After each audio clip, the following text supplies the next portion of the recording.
Well, I will read this statement very quickly and then we can move on. Due to the COVID-19 pandemic, state of emergency, and Governor Beshear's executive orders regarding social distancing, this meeting is being held via teleconference pursuant to Senate Bill 150, as signed by the governor on March 30th, 2020, and Attorney General Opinion 20-05, and in accordance with KRS 61-826, because it is not feasible to offer a primary physical location for the meeting. Thank you. All right, let's proceed now. Mayor, we would love to have you address us all and share with us again why we are all here and what we're trying to accomplish. Thank you very much. It seems like years ago that we started this, and it's great to see each of you. I've looked at every box, and one or two of you have different hair from when we first met Greg. But it is wonderful to see each of you, and I'll say what I said in, was that December or November, whenever it was. So I want to thank you again, each of you, for agreeing to serve on the Sustainable Growth Task Force. And as you will remember, the task force was created by the council to help our community make thoughtful, data-based, balanced decisions concerning growth.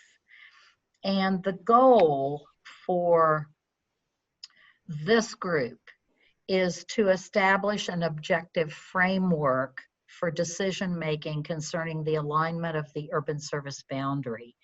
And the framework will support the council as it sets goals and objectives for the comprehensive plan updates, and it will give guidance to the Planning Commission as it considers the size and shape of the urban service area, a key part of all comp plan updates. And so just to reiterate, since 1958, Lexington's relied on our urban service boundary as part of our comp plan to guide our growth. And we have the oldest growth boundary in the United States, and it has served us well. It is still possible to drive from the heart of downtown to the surrounding countryside in 15 minutes. And so the council decided in late 2017 that additional tools were needed to help us make good, timely growth decisions in the future. And so your goal is not to change the Planning Commission process. It's not even to make recommendations to the Planning Commission.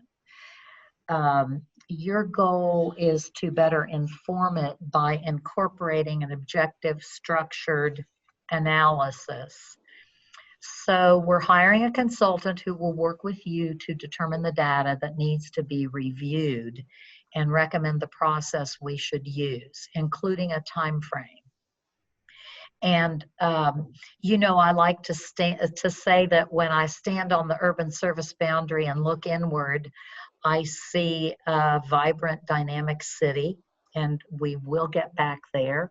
Even though we know right now many of our businesses are still closed, we will get to where we are strong and we're attracting new businesses. And then if I rotate around and look outward to the farmland and what's outside the boundary, I also see businesses, vibrant, thriving businesses. They're just land-based businesses. They're not based on buildings and what activity goes on in the buildings. So we all recognize that questions involving growth involve a balancing act, and it's a tension that runs all along the entire length of the boundary, inside and outside.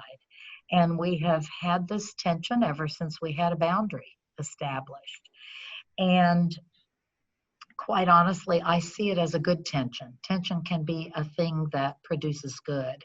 And so we are hopeful that the process you are designing will lessen the tension a little bit by injecting data, objective information into the process where it's needed. So clearly there are many factors that you will need to consider as you do your work. And those include things like the cost of providing infrastructure, services, sewer capacity, one that most people don't ever think about. Growth can't occur unless there's sewer capacity. We know that. Economic development sites, jobs, quality of life, and on and on.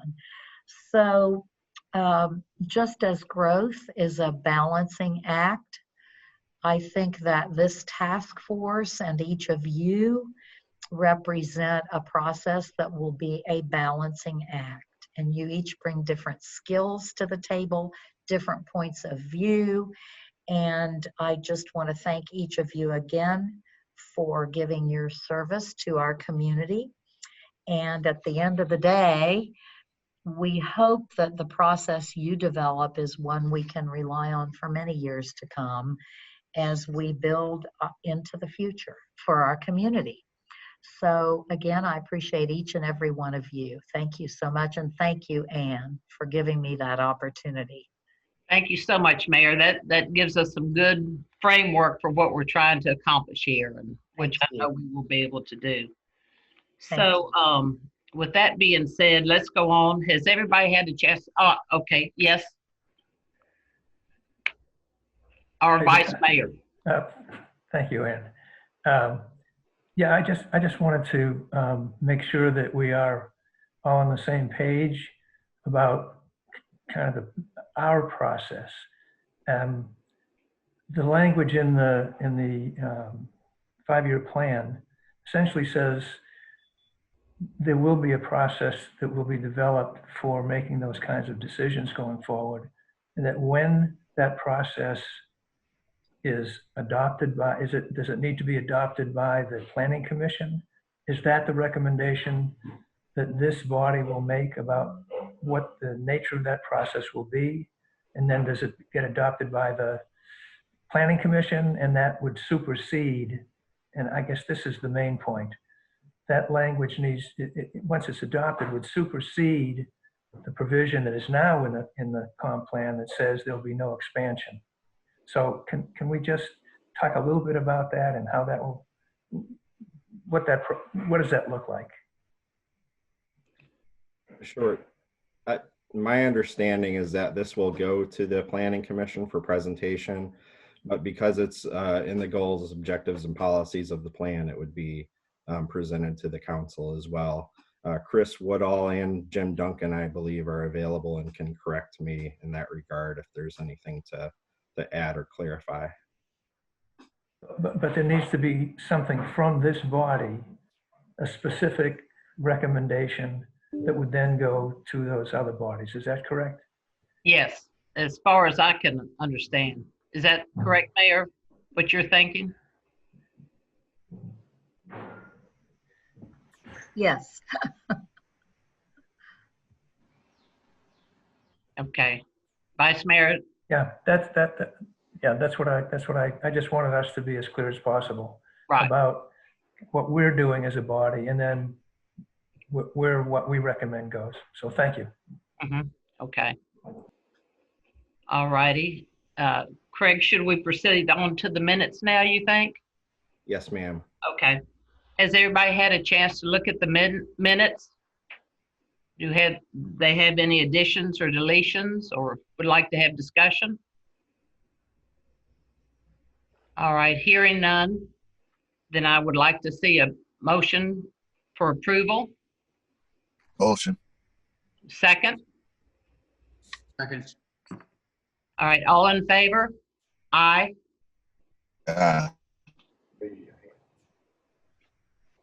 All righty. And I'm sorry to interrupt you. I'm going to go off my video. If you have questions, I can come back on and answer, but we have a lot of other folks on who can also answer questions. But thank you very much. Great Thank to you, see Mayor, for your all time. of you. Thank you. Thank you for your commitment. I appreciate it very much. Thank you. Thank you. So Now we're going to move into review of the revised RFP and scope of work discussion. So just to catch everybody up, from the December 11th meeting to today, the proposal came in, it was over budget. Craig and team tried to work with the preferred supplier to get it within budget, was not able to do that. So the RFP has been revised to put back out to bid to try and get it on 150,000 or under. I think previously you were at like 280, I believe. Is that right, Craig? Right. The top ranked response actually came in closer to 4. It was at 380, I believe. Okay. Okay. And then you worked with them to get it down to what value? Just below 3, but then it became very clear that we would have a set budget at 150. So with the delta being that big, purchasing felt it would be most reasonable and appropriate to make some amendments to the RFP language and re-advertise. So can you take the floor and explain to everyone? Certainly. I have some slides that I can share. If everybody can bear with me just one moment, I'm going to attempt to share my screen here. And let me say that I'm really sorry that we have to do this, but I totally agree with Craig on the aspect, because it is so far apart in the amounts. But we are going to hopefully speed this process up so we can get the response a lot quicker and more timely than we did last time, and let them know that 150,000 is the tops that we can spend. Absolutely. So can everybody see that on their screen? Yes. Okay, excellent. So this is just kind of some background information that I'd like to provide everybody with before we get into the task force's discussion of the language that's in your packet as it relates to the RFP scope. This is some information that was presented by Chris Woodall during your last meeting. I took a couple of the pieces of info here to share with you again, just as a reminder that our urban service boundary and our urban service area generally was established in 1958. It was the first in the nation. It exists to manage infrastructure and development in a fiscally responsible manner within that urban service area. It also exists to preserve agricultural assets, along with other tools that we have in that regard. And the last expansion occurred 24 years ago through the expansion area master plan that was developed back in '96. So this is just a review of kind of what we've been chatting about the past few minutes. The RFP was initially advertised back in November of last year. And there was a first meeting of this body, the Sustainable Growth Task Force, on December 11th of 2019 to review that RFP and the process. The selection committee did meet and review our RFP responses and put together a ranking in January, and attempted negotiations in February and March of this year. And I think everybody kind of knows what happened in mid to late March. Everything, the brakes got put on a lot of things as a result of COVID-19. So that brings us to the current date of this meeting. We've pressed reset essentially on the RFP, and we're using this opportunity to obtain input from the task force before we advertise or re-advertise this RFP. The RFP will have a $150,000 budget that has already been set aside for use for this specific study. So the goals of the RFP are to create a methodology to guide the process for the land use discussions that need to happen with regard to that urban service boundary. And that process occurs in a way that's really right now reliant on the comp plan process, but this study will hopefully bring that process independent of the plan. There'll be a strong relationship, of course, between the comp plan and the urban service boundary and this process, but they won't be so interrelated that the expansion can only happen when the plan is updated. we would be taking a look at, or the consultant will be taking a look at, objective criteria and thresholds that dictate when expansion may be necessary. They would be taking a look at infrastructure considerations. As the mayor mentioned earlier, sewerability is really a strong consideration that comes up during these type of discussions. We'll also take a look at environmental considerations, so topography and preservation needs and issues such as those, and any other measurable criteria that will be identified throughout the study process. And the consultant will identify those measurable criteria in cooperation with all of you. The goal is to create a process to ensure that any expansion efficiently meets growth needs. There'll be a regulatory framework that's put into place that'll take a look at things like the zoning ordinance to see if any changes need to be made in that regard. And they will also put together an implementation plan to expedite the implementation of the study and the new process. So this was mentioned in December when we met, but I think it's worth repeating. The study does not identify specific areas appropriate for future expansion of the urban service area. So we're looking at those objective criteria, but we're talking about the how and the why, but not necessarily the where as part of this process. So these are the tasks that are included in the RFP language that I forwarded to you in your packets. If you look at, I believe it's numbered page 2 on the bottom of the work scope in the packet that you have, you'll see these tasks listed in much more detail, but I did want to provide you with just a very general overview for the discussion. Task 1 is an existing conditions and growth trends evaluation and report. So this would be step 1 essentially that we're asking the consultant to engage in. They would take a look at existing plans and studies. They would review planned infrastructure within the urban service area. They would take a look at population and housing projections. And very importantly, they would update the vacant land inventory so that we would have a current and accurate snapshot of not only vacant land in the city, but land that would be suitable for redevelopment. Task 2, which you can see highlighted in blue, and there's a couple of highlighted items on the screen, and those represent the changes from the last time you've seen this list of tasks. Task 2, again, is public and stakeholder engagement. The last time you saw the RFP scope, we were proposing that a consultant provide up to 5 community meetings, essentially. There was a pretty robust community engagement process. In the interest of ensuring that we can get a good study for the budget that we have, we're looking at bringing much of that public and stakeholder engagement process in-house. So staff would lead that process with the consultant providing some support where necessary. The consultant may provide graphics and things of that nature, but staff would lead that effort. Task 3 is redevelopment and land use scenarios. This is unchanged from the last time you saw the RFP.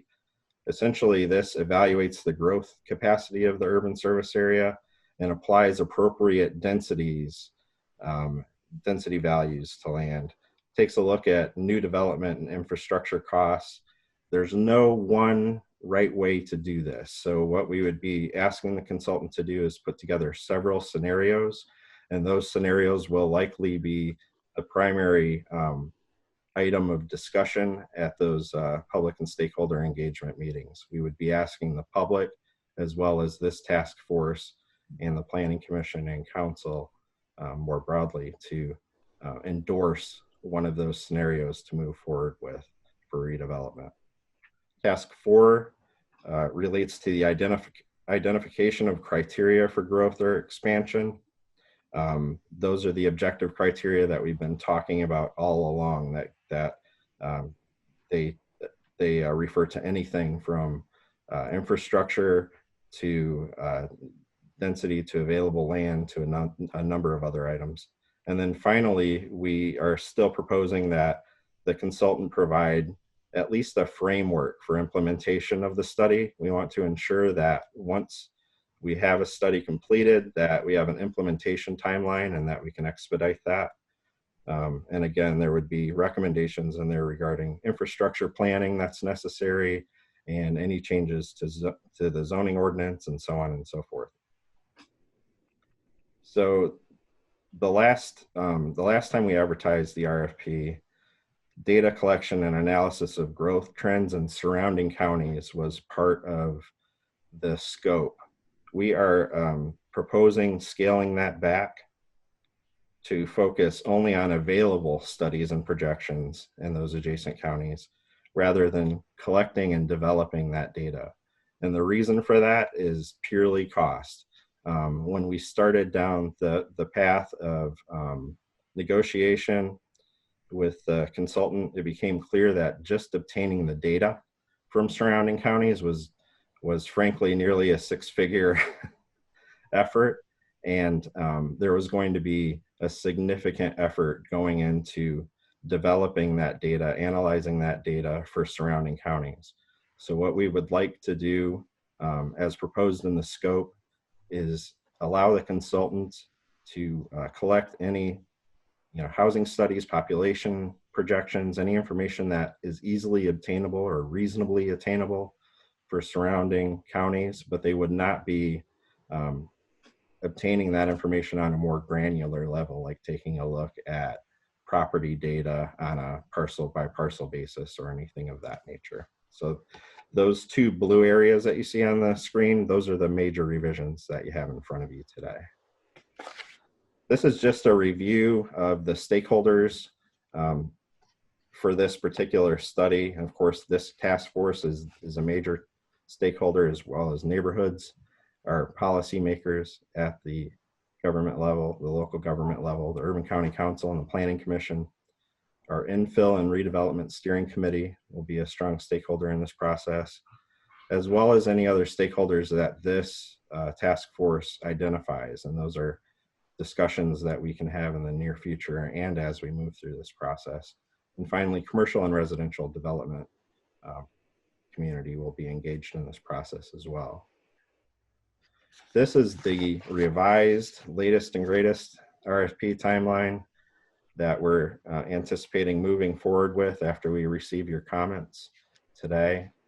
We would propose to advertise the RFP language later this month for I put 3-week process. It may be a 4-week advertisement. I'm going to chat with purchasing about that. So our response deadline will be right around mid-July, and we're looking at pushing forward a selection committee meeting as quickly as we can, also in July. Moving forward with consultant interviews, which is the final step before selection occurs, in late July or very early August. We would ask the Urban County Council to approve the selection and a purchase of service agreement in August, and the project would be kicking off in mid to late August, or at the very latest, early September 2020. This is the last slide I have for you. These are just some of the discussion items I thought you may have today. I thought you may look at the project goals and outcomes, which are on page 2 of your RFP of the scope language. The scope tasks, which are also on page 2 and moving over to page 3. And then we'd also appreciate the input of this task force on selection criteria, just to see if you have any input in that regard. And that is on page 5 of the RFP. And again, selection criteria is simply the criteria we use by which to score the RFP responses that we receive. So with that, I am glad to answer any questions or go over anything in more detail that you'd like. I'm going to stop sharing the screen so that we can see everybody on the screen, but we can come back to this if there's any clarification needed. Thank you. I'd like to bring up quickly that something that was briefly discussed in, I believe, the December meeting, but even more important in today's world, is the $150,000 budget for this was set aside in past years, from past years' budgets, and is not coming from this year's budget. So I think that's important for everyone to remember in case that comes up in conversation. Great point, Greg. All right, let's hear from you all. Do you agree with what Craig did on the adjustments to the scope of the RFP? Ann, I've got a question. This is Randall. Sure. I noticed in the RFP, you said the data collection of surrounding counties would be relied on what's current, what's out there. How does the U.S. Census factor into this? You know, we're right on the cusp of the 2020 census. Those numbers are going to change going forward. How is that factored in, or was that discussed with or considered in the RFP maybe, based on the existing data that you're going to rely on? That's a great point, and it's a point we may want to make with the consultant, depending on how the timeline is working out for the study as it relates to when the census data becomes available. So if census data becomes available before this is completed, which there's probably going to be a tight timeline in that regard.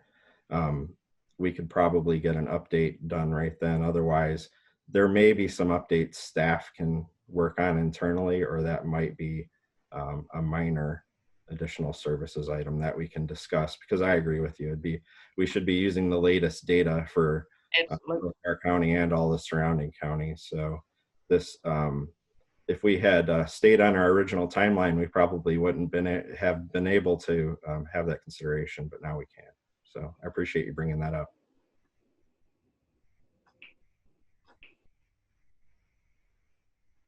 I'm gonna speak. This is Lewis Johnson. Yes, he is. A couple of the things that jump out at me, and just for folks who don't know me, I work on this kind of stuff all over, so I respond to a lot of these RFPs, and I really appreciate, Craig. I think the changes that you all have made, I think those are right on line. I think something that can really help the consultants respond and stick to your budgets is by being really clear about your expectations for what the deliverables are. A lot of time gets spent packaging report documents and this, that, and the other that, you know, for all intents and purposes is useless for our uses. Thinking about like the existing conditions package, you know, if we don't want some robust document that's going to get distributed, don't make them spend time on that. Focus on the presentation materials and the things that we will get a lot of use out of. And I think that applies, you know, throughout the whole thing, wherever we can be really clear, here's exactly the kind of thing we want. And I think you all were right on track on the public engagement with taking on as much as you can there, because they're, you know, consultants, if there's an unknown, they just jump the number up. That's what they do. I do think for the public engagement, thinking about and proactively thinking about how the COVID impacts, everything right now is taking us months longer to do. As far as coordinating with our client groups, our stakeholder groups, getting people onto calls like this. So I think being prepared and clear about how that stuff's going to get organized and thought through ahead of time. And just last piece, and I'm biased, the data pieces and the framework that we're creating, I think things like traffic data or population growth trends and market trends are extremely dynamic data sets to be looking at, as evidenced by what is happening across the world right now. I think the things that are fixed data and inputs, like what we'll see with infrastructure and sensitive ecological systems and those things, are extremely critical, and they're not going to change as dramatically. So I think I would put less emphasis on those really dynamic sets of data and more emphasis on things that we know we need to know and aren't going to change anytime soon. I think there's a lot of value in those sets for sure. That's it. Thanks. Thank you, Lewis. And if I can weigh, and Greg, if I can weigh in again. Yes, Vice. I guess I have what may or may not, seems to me to be a fundamental question. And that is, what is the time frame for what we're asking this consultant to do? Are we talking about 5 years out? Are we talking about 15 years out? Are we talking about 40 years out? And the reason I think that's important, the reason I asked the question is eventually there will be no developable land. And I know they're not going to be recommending specific land in or out. But I think that's the long game is about probably 30, 40 years out. And so how do they deal with that? How do we think about that question? What are these criteria essentially to guide us going forward? And is there ever a stop to the whole process? So great question. I think the criteria, when the consultant puts together the study, I don't believe they're going to have a time horizon for this. What you're bringing up does bring up the need also for what Lewis had mentioned with regard to some of the more dynamic data sets will probably require that this study have some updates in the future. But the objective criteria for considering those expansions wouldn't, to my knowledge, wouldn't have a time horizon on them. If we put any sort of timeline on this, I think it would be timelines to take a fresh look at the study, not so much as when we expect build out scenarios to happen. I think as part of the task that the consultant's putting together, when they're taking a look at vacant land development and some of the redevelopment, I think they'll have to make some reasonable assumptions regarding when those things will happen in order to project, infrastructure needs and so on. But to my knowledge, and based on the studies that I've seen elsewhere, this wouldn't necessarily have a 5-year or a 10-year horizon on it. It would be based more on the objective criteria. And again, Jim Duncan and Chris Woodall, if you have additional input on that, please feel free to chime in on that. Thank you. Jim Duncan here, sitting with Planning Commission member Frank Penn in our office. I'm the Director of Planning, and I want to punctuate what Craig said and remind the task force that the Planning Commission's goal in recommending this to the council, and I believe the council's goal in proceeding with it, is to relieve the Planning Commission and the council of having to address the question of expansion every 5 years.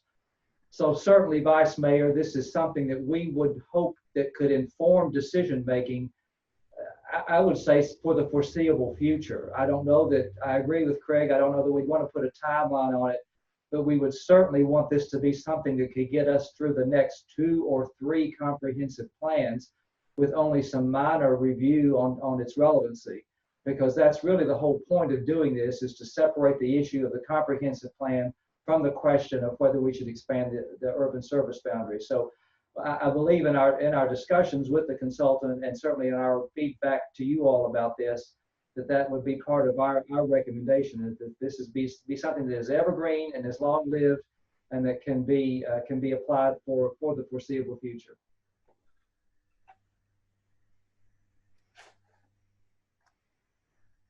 Frank Penn. I don't want us to lose sight of what I consider is a very critical piece, and that's the cultural change.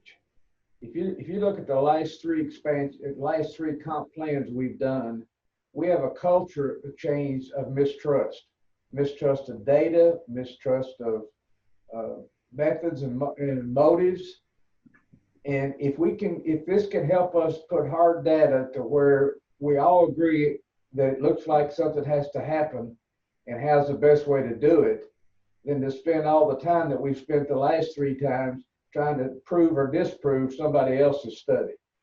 So I don't want to lose track of that, because if we just come up with a matrix and we don't open up the process to where, I personally would like to see us grant every year our disappearance, our use rates.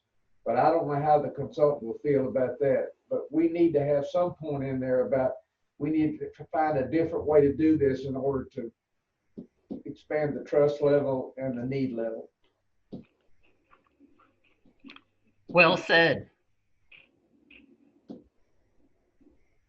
You have any ideas on that, Frank? I think as long as we've got to know what we have and what we're using, and we don't just need to do that every 5 years. We need to know what we have and how much disappearance we have. And I don't know how deep you want to go with that. You can go down to even how it's zoned, but the zones can be changed. But the main thing is that everybody needs to be looking at the same figures to make this decision work and not just what's best for their particular viewpoint. Agreed. And I'm sure the planning commission has numbers that, or the city has numbers that we've been working from. And we all just need to get on the same page and make sure that everybody agrees with the numbers that are out there. But the public needs to know too, Ann. Yeah, absolutely. Absolutely. So we're talking about supplying recommending the criteria to benchmark on whether the urban service area should be expanded or not. That's the end result that we want to give to the planning commission and council. But what Frank's talking about is a little, how do we know that this sewerability study or this traffic study is correct? And, and then how does that fit into our list of benchmarks? What's the benchmark? We've got the benchmark established, but how do you know if the data set is valid? Right, Frank? No, I mean, I'm looking at it a little bit different than that, Greg. I'm talking about, I want us, with today's technology, we're going to know how much available land we have. We're not going to need to have 3 different people pay for a study to tell us what we already know. What I'm talking about is that we know before we get into the throes of this emotional thing about whether we're going to expand or we're not going to expand, we pretty much need to know as a public, do we have available land or don't we? And the process that I'd like to see come out of this is a matrix that tells us year to year building up, whether it's 5 or 10 years, year to year building up, how much land we have, how much is available, and then it takes a lot of that off the table, especially the mistrust. Right. I think the information that we have, that the city already has, and will be working with the consultant to verify that information, I think that would be the groundwork for us to take on to the next level. But we've got to have the correct information, and the consultant needs to make sure that that is in place. That is part of the consideration. So that's our base, I think. But we're here to give the guidelines and the criteria for what we're trying to give to the planning commission, some kind of a roadmap to use. Anyone else have anything they want to add? We've got a big task, everyone. There's no doubt about it. Yes, Don? You're on mute, Don. Yeah, turn your mute off, Don. All right. There you go. Oh, sorry. You got it.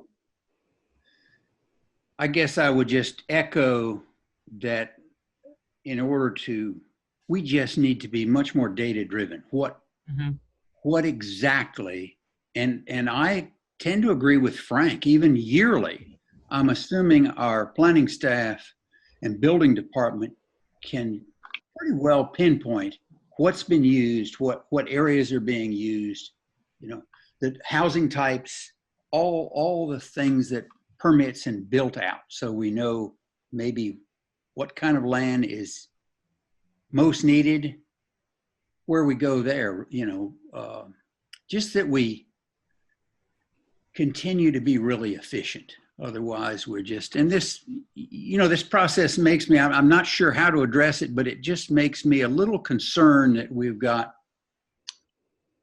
this task force I'm on plus the comp plan, that they're kind of running separately, or that I just think it could be a conflict. And I don't want that to be. What the consultant does must come with a result that really informs the comp plan and not comes up with something else. That's my concern. Thanks. Yes, Chris? Yes, hi. This is Chris Woodall, manager of long range planning. I think, going back to the data and availability of the data, everybody's correct. There's a lot of data that's available out there. I think, it's going to come down to, setting the benchmarks are going to be based on the community goals. And that goes back to the point that Craig made about the scenarios becoming very important and the public weighing in on the scenarios. So finding the data sets and everything, that's one task, but then agreeing on what those benchmarks will be based on the scenarios that the consultants will provide, I think is really going to be where the, a large bulk of the conversation is going to come. I agree with you, Chris. I think the main thing that we need to do at this point is to make sure that what we're giving to the consultants is the right roadmap for them to give us information back. So we need to focus on that. Is there anything missing from what Craig showed us earlier that you all think that we need to add to the scope of work? Or anything to be deleted for that matter? Anything that will not be effective to have, that will cost money? Lynn? I was just going to ask, Craig, could you please show that slide that had the 5 or so bullets? And I can't recall if you said that the strategies for implementation were going to be recommended by the consultant, or whether those would be done by staff. Sure, I can share my screen. Bear with me one moment.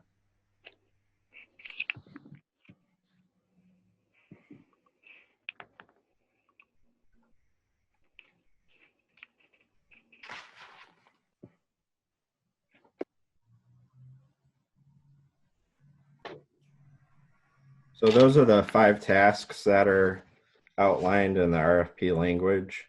And I believe what you had just mentioned is that framework for implementation.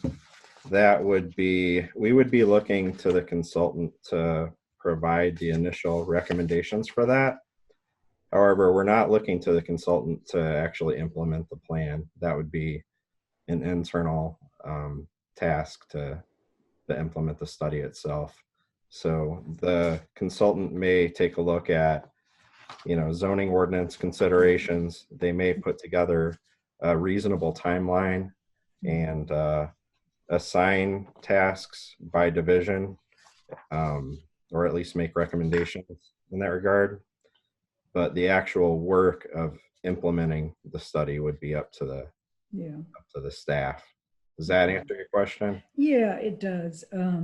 But I was just wondering, if we're looking to shave a little bit of costs, of course, I'm saying this without having talked to Chris Woodall and Jim Duncan, but it seems that they will understand exactly what sort of regulatory shifts will need to be made in order to execute.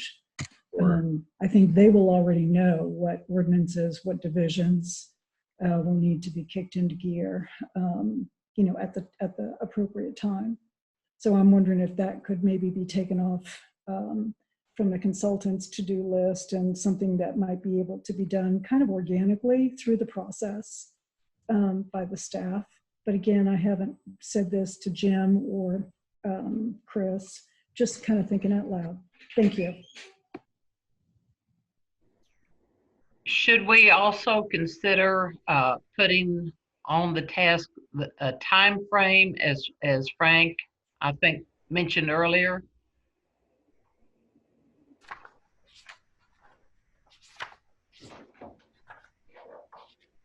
Can you clarify? Well, time frame as to how often we need to review and when we need to review. So I think it would be a good idea for us to get some input from the selected consultant on that. I think as we move through this process, right. I think the data that they begin to put together and develop may help inform how often it needs to be updated or reported on. I would be surprised if they wouldn't have some pretty good input on that as they go through the process. And I wouldn't I don't think it'll take to the end of the process for them to have input on that. I think as we reach the halfway point, it's going to become apparent as they're reporting out to this task force, the data that they're using and the reliability of it and how often it needs to be updated in order for it to remain relevant. So that would be my input on that. Going back to Lynn's idea on the framework of implementation, what do you all feel like do you think we need to relook at that point? As far as what we can do in-house? And this is Jim Duncan. Yeah. Sitting with Frank Penn. I appreciate I appreciate Lynn's confidence in us, and I believe that's to be the case. However, I can tell you, and we're going through this right now with implementing the comprehensive plan, that it's a challenge to present ZOTA text amendments, the changes to the zoning ordinance to the public without a recommendation to do so, and either whether that comes from citizens or whether that comes from an adopted plan. So at the very least, some sort of skeleton recommendation at the very least would come, if it would come out of this study, that would certainly make the implementation a lot smoother, because then we would have the study to refer back to and say, this is the recommendation that came out of the consultant, out of the community-led process in order to advance this effort. Yeah, I don't disagree with that at all, Jim, but I mean, as you guys are watching the process, as we, the steering committee, are engaged in the process, it will become apparent, but I hear you. I think what I'm trying to say is maybe a skeleton sort of implementation program is appropriate as opposed to something that would be expensive and time consuming for the consultant. Again, thinking about that scope of services for the consultant. Well, the nice part about this RFP is it includes a not to exceed value of $150,000. So that's a known on the upfront. And number 5, and to me, the way it's written, this may include recommendations for maybe we could somehow include or convey to the people that are going to bid this, this is the most important topic, or this is of lesser importance. And right. If you can't do this within the 150,000, this is the one that should go first. What's everybody think about that? Love that idea. What we've done in the past is include certain tasks as optional components. We could make some or all of those tasks in item 5 optional, and that way we would get a response on that, but it may not be included in the initial response as it relates to stuff. Lewis, you're on mute. Sorry. Showing priority, or at least even asking them how they're divvying up the 150,000, whether that's a percent or a budget, asking them to give a budget by task so you can see where they think they're putting the time is very helpful. Mm-hmm. I've seen that a few different ways. I think with the optional tasks, be really clear about if that's truly optional or if it's additional, because then people might try to, you want to make sure you're comparing, apples to apples in the proposals. So I think that's okay to do that, but just make sure that's clear. And I was also just going to point out on task 2, with the public and stakeholder engagement, to me, when I'm reading that, providing support, I think defining support would be really important. And whether that's you could do that in a couple of ways. You could say this many meetings or up to this many meetings so that everybody that responds gives you that same amount. Or you could ask them again to provide a fee per meeting so that, you can decide how many you need to fit it within the budget, and know again how people are comparing across the board. But I think you could offer a little more clarity there, and that would be helpful to them to get a good great idea. And I also really truly like to rank them to show the importance of each one to us, which we think are the most important. Do you like that idea, Lewis? Yes, I mean I like it when clients tell us what's most important. We can focus most of our time there. But similarly, these are in theory the experts, so they might have a different opinion or really think the implementation plan is something they really need to. That's a chance for them to differentiate themselves from other people. So I wouldn't want to hold them back from that, but Yeah. you could leave that open, a little more open-ended for them to change it. Here's what we think, but feel Sure. free if you have reasons to change that, tell us. Great input. Anyone else? Yes, Vice Mayor. Back again. Thank you. So on page 2, the goals and objectives, the first bullet point reads, identify objective and measurable criteria that will determine when additional land may be necessary within the urban service boundary to meet growth goals. Is that a typo? Is that, and when I read that, I should get an answer to that question, but when I read that, what arose in my mind is that there may be a need for accommodating growth. The argument always is, well, can we do it within the boundary, or is there no way to do it except for expansion? So I guess first question is there something wrong with the language itself, or is that intentional? It was intentional, but I can understand how that would read a little unclear. The intent there is that additional land would become part of the urban service area. Essentially, it's implying that there would be movement of the urban service boundary. I see. And the criteria would be identified for that movement that would result in additional land being included in the urban service area. But I can take a look at that. There's I would clarify that. Yeah, I think the language, okay, I get it. It's basically maybe necessary to add land within the urban, within the urban service boundary to accommodate that growth. But however it's phrased, I do think that's at bottom what's going to be the remaining question, no matter what the data suggests. So it may be that the data says, yes, we need to have X number more of houses or factories or whatever. The question is, can we do it within the existing boundaries or not? Mm-hmm. And I think that is the challenge for that data. Right. We've got about 15 minutes left in this portion of the meeting, is the goal.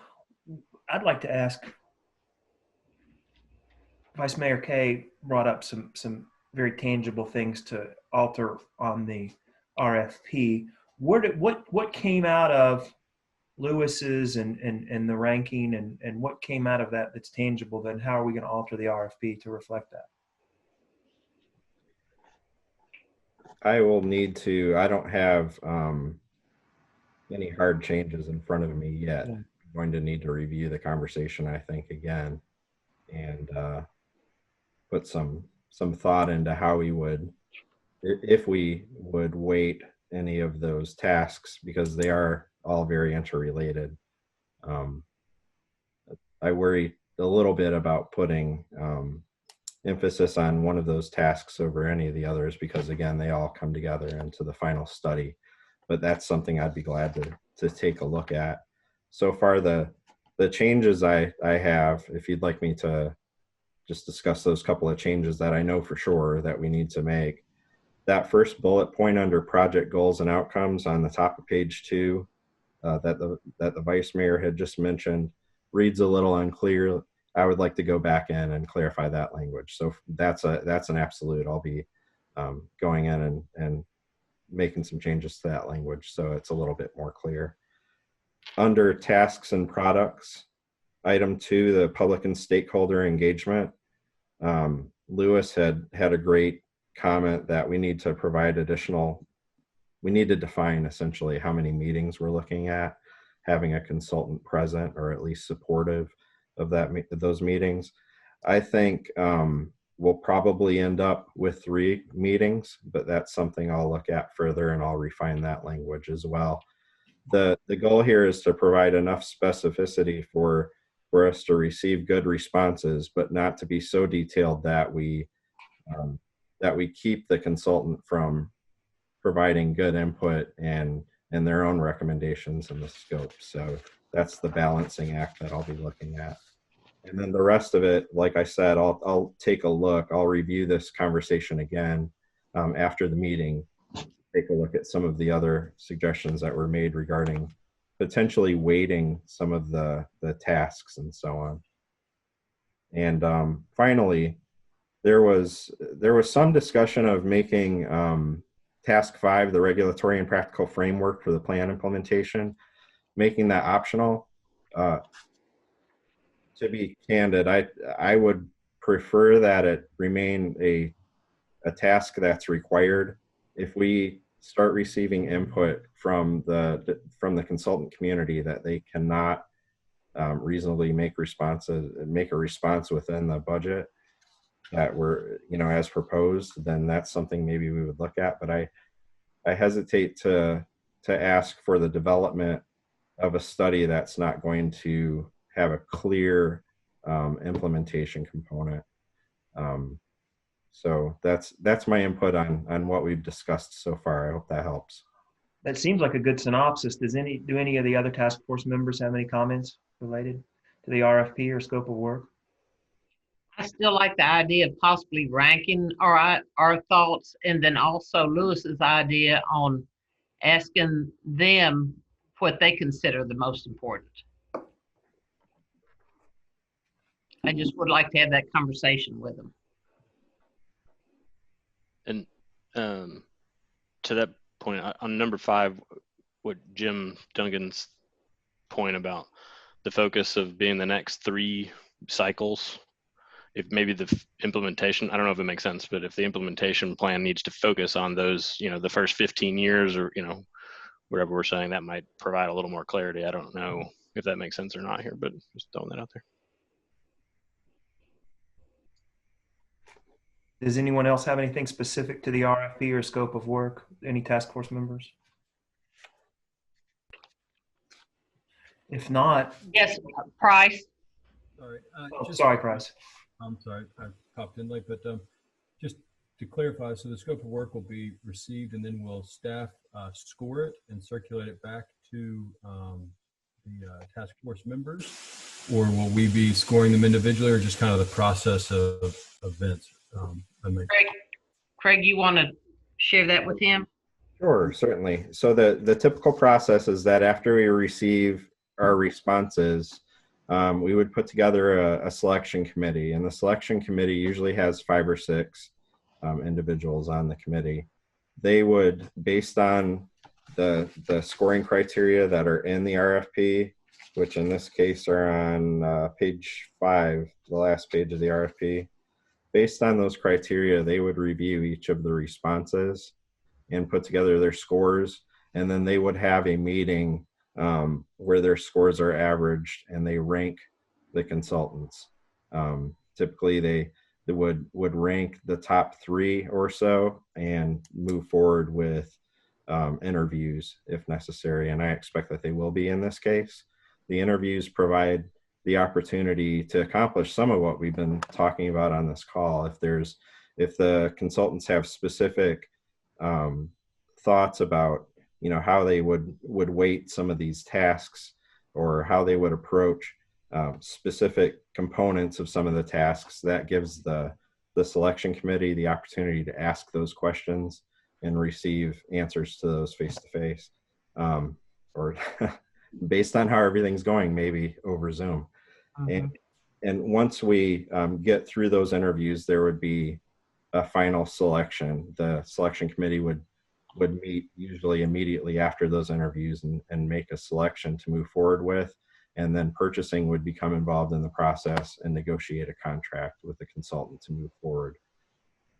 And who is on the selection committee? Right, that would be my question. So the last go round, I was on that committee. Kevin Atkins was on there, Jennifer Warrenma, Charlie Martin, Jim Duncan, and Councilmember Kathy Plomin.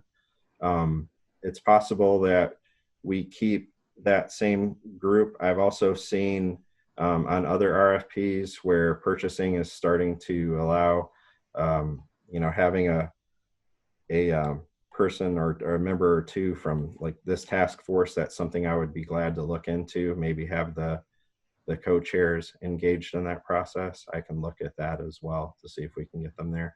The goal is to have no more than about 6 people that are reviewing the work, though.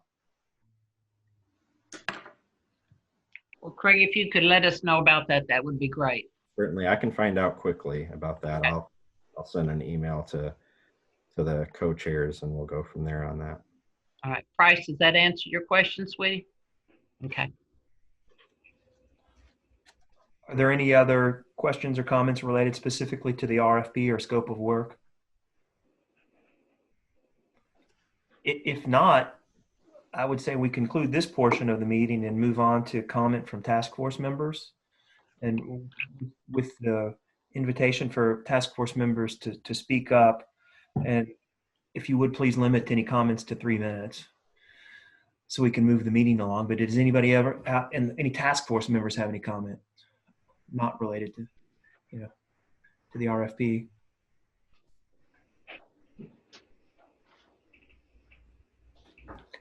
Well, with that said, shall we move on and invite the public? I know there's several members from the public on this Zoom meeting.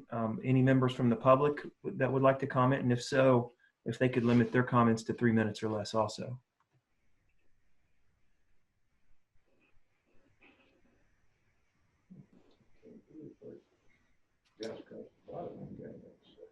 Is some, okay. Craig, I wasn't sure if I needed to raise a hand or if I. Oh, I'm sorry, Whitney.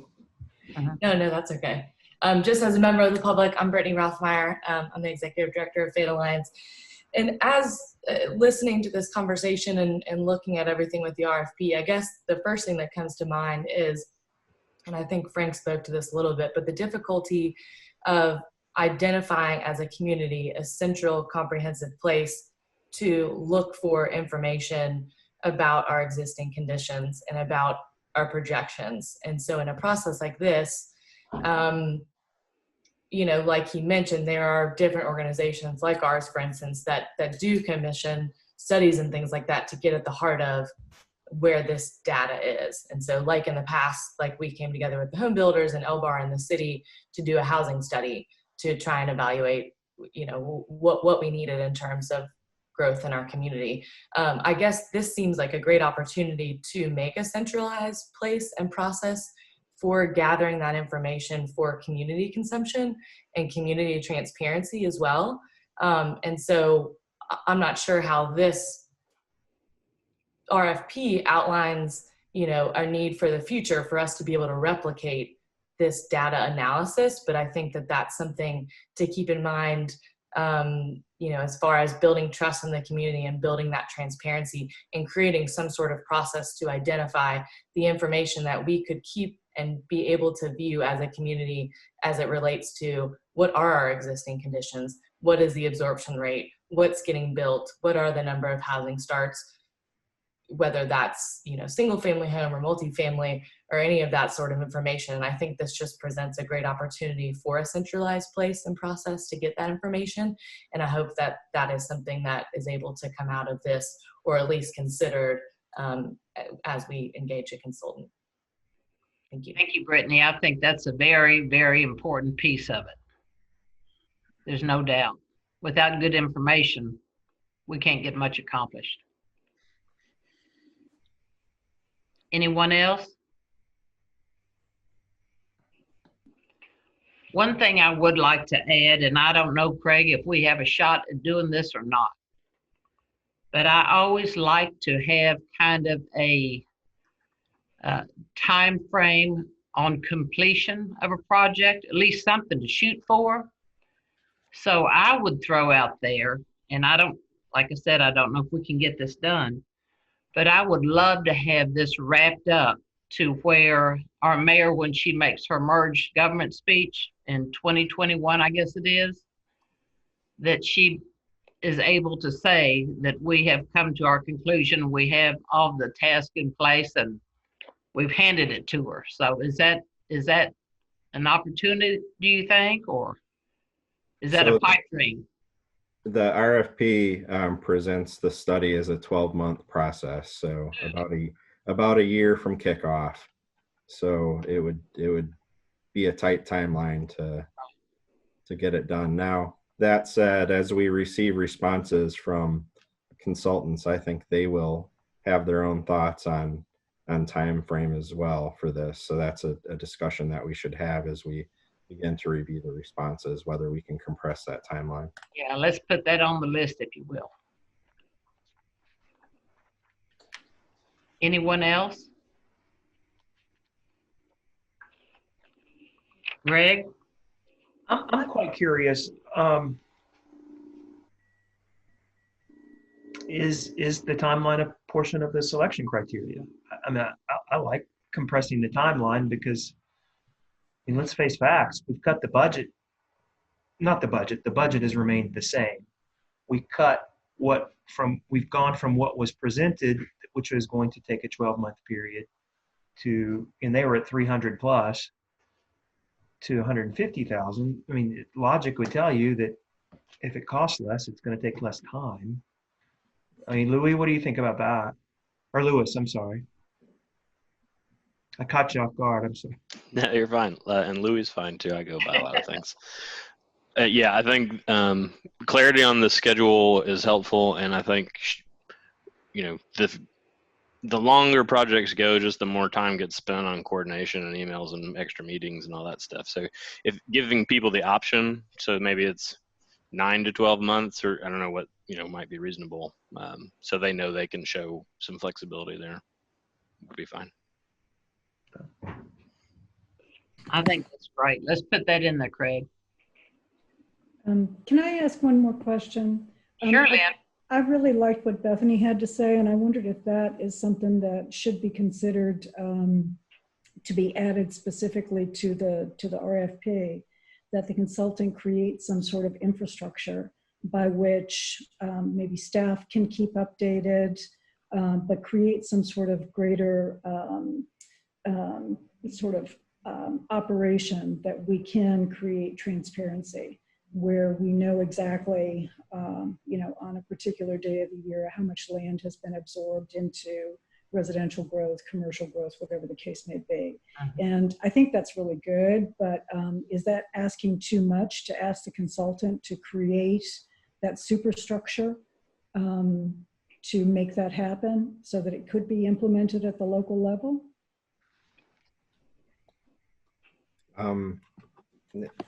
Hard to tell how that's going to impact total project budget. I mean, they're already collecting, the consultant will already be collecting quite a bit of data, and they may have input on that. If we ask for a formalized process for how they would go about, or how they would help us facilitate updating the data on a regular basis, that may end up being an additional deliverable that would add cost to this. I'd like to give that some thought and to chat with Jim Duncan and Chris Woodall and get their thoughts on that as well. Craig, are there some best practices out there that other states, have completed in that respect? Do you know? Sure. Well, there's certainly other communities that have gone down this path and that have urban growth boundaries that they look at expanding on a regular basis. Many of those communities have slightly different structures to their planning process or to their comp plan itself that may make them less applicable to what we're trying to do here. We are not using a typical future land use map, which is one of the reasons we're looking at doing those redevelopment scenarios, because that is what is specifically furthered by our comp plan, I think. So there's a number of different ways we can approach this, but I think our end product is going to be unique. I don't think we'll find a study that is directly comparable to what we're putting together. What would be the harm in asking for an ad price to the proposal for that? Certainly no harm in that. We could add an optional component for a consultant to create some sort of framework or a template to allow for updating data on a regular basis as presented in the study. We'd be glad to do that. I don't know that we would want to score based on that. It would just be an optional component that we would ask them to include, that we could do an additional services later on. I think that's a great idea. How do y'all feel about that? Everybody like that idea? Yeah. Okay. I was just going to say, I think just to be, again, clear about that it's additional. And also maybe, I think to Lynn's point, as far as this scope, potentially, because if we don't even know what the interface of that thing is, you know, is it a website, or, you know, what is that thing? What they could offer a lot of insight on is what are the metrics that are important for people to know. There you go. And that's not, you know, an enormous task, I wouldn't think. That could be just a part of what we're already asking for. Great addition. That is nice. Anyone else from task force or public have any comments?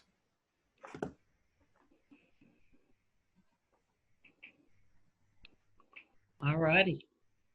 I think we've achieved what we wanted to try to achieve today, Craig. You happy? I am. I was going to ask if Tracy Jones is, would it be preferable that there be a motion from the task force with regard to the recommendations that have been made, to have that on the record, or is it okay that we proceed with consensus? I mean, if you want to have it on the record as a vote, you can go ahead and do that. Probably would best preserve the record. All right. Do I hear a motion to move forward with the thoughts today on our structure for our RFP? So moved. Second? Second. All right, Randall. All in favor? Aye. Aye. All righty. Thank you all, everyone. Greg and I are so happy to see you guys. Next time we'll all be together in the same room, probably with masks on, but at least that's the next step, I guess. Craig, Craig, have you heard the latest on that? Sorry? Have you heard the latest on meeting in person? Is there been any updates? As far as I know, we're still having Zoom meetings. I haven't heard any updates. I thought the PDR program, Elizabeth, are you all meeting in person next week or on Zoom? I don't know if Beth's on here. This is Tracy, but we're meeting on Zoom. Okay. I thought you were meeting outside. Thank you all very much. I just had one other very quick thing. I apologize. If it would be okay, just in the to move forward expeditiously with getting the RFP advertised, if it would be okay with everyone, if I work with the co-chairs in reviewing the changes to the RFP before it's advertised, if that would be acceptable. That's the way I would propose to move forward, just so that.